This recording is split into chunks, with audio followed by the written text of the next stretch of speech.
What's up YouTube, Dave here. Today I have a video review for you today. As you can see here, I have the Nexus 6 in its fingerprint glory. Anyway, I've been using this for 2 weeks now and, time to crank out a review. Let's see what I think about it, okay? Let's start with some specs. In the front here, we have a 5.96-inch screen with a resolution of 2560 by 1440, which gives us a pixel density of 493 pixels per inch. On the top and bottom of the screen are dual front-facing stereo speakers.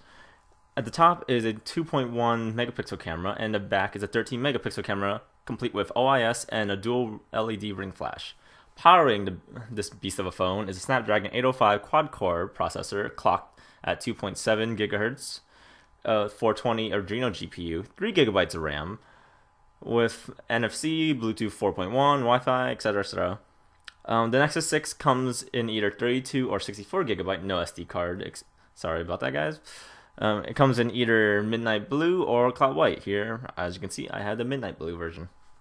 Powering this phone is a 3220 milliamp per hour battery, complete with Qi wireless charging, and all these specs squeezed into a 159.3 millimeter tall, 83 millimeter wide, and 10 millimeters thick whale of a phone, all weighing at 183 grams. Let's start with the obvious thing about the Nexus 6. It's gigantic. Too big for most people, too big for me, well, at first anyway. I've warmed up to the size in these last 2 weeks. I feel pretty comfortable holding it now and using it throughout the day. Without the weight, the build quality is really nice. It's solid, it fits well into the hand, the subtle dimple on the back also helps for balancing the phone. The back of the midnight blue version is slippery and a huge fingerprint magnet. I've even managed to get some cosmetic damage on the lower back here. So I've decided to order myself a back skin for my Nexus 6, and hopefully that will fix my issues. Now, I'm one of those people that don't see the need for having a Quad HD screen on something I could fit into my pocket. I just don't think this was something we needed, especially with the hit on the battery, which I'll get onto later. And the Quad HD screen is of the AMOLED flavor, as I said earlier, meaning that blacks are deep, colors are oversaturated and vibrant. Sadly, I'm not a fan of oversaturated colors, but to each your own. My biggest gripe with the display is that the whites are very warm. They're almost yellow compared to other devices. But on its own, it's not too noticeable. The screen also has this weird tendency to turn pinkish when the brightness is under 30%. Though there is a positive in all of this. I don't get blinded when I'm answering a text message in the dead of night, unlike other phones. Just making things clear first, I'm not a professional photographer. Plus, all my pictures basically go to Instagram or Facebook. With that said, I'm pretty happy with the quality of the pictures the 13 megapixel camera is pushing out. Colors are bright, pictures are sharp, low light pictures could be a little better, but with the help of HDR+, they're actually really nice. The dual LED ring flash does what it needs to do. The camera does have trouble getting a good exposure balance in some situations, but again, HDR+ fixes that up. Basically, for the best quality, just leave HDR+ on at all times.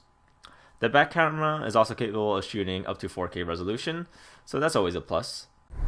Testing out the camera because I don't have any type of cell signal here whatsoever, minus Edge, so yay me. Yeah, tested the camera and the mic, the outdoors, outside my job, and yeah. So bright out.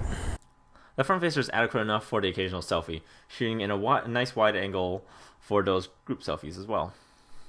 As you all know by now, the Nexus 6 is running Android 5.0 Lollipop, Google's latest and greatest. To sum it up, it's a pleasure to use, not without some hiccups. Google has added an animation to practically everything and gives the OS a nice smoothness.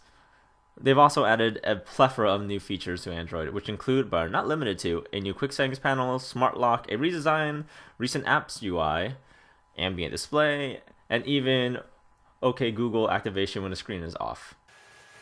Okay, Google, what's the weather today? Today's forecast for Philadelphia is 45 degrees and partly cloudy. For example, there will be a random delay when opening the recent app selection or opening just one of my many apps. There are also times when the phone just feels bogged down and requires a reboot just to get it back to speed. Thankfully, all this can be fixed with a software update from Google.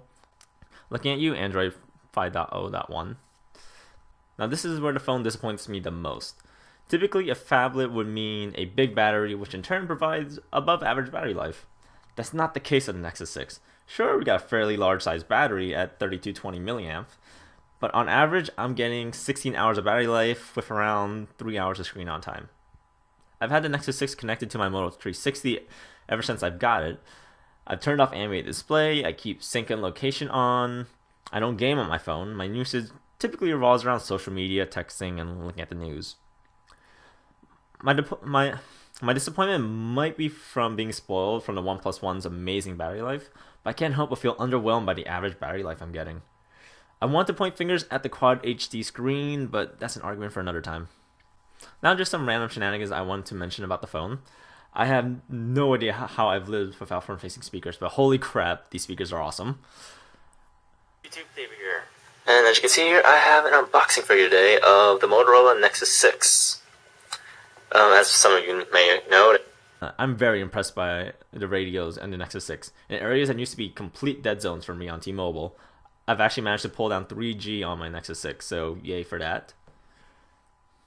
The buttons are nice and clicky, and the little texture they added to the power button is a very nice addition.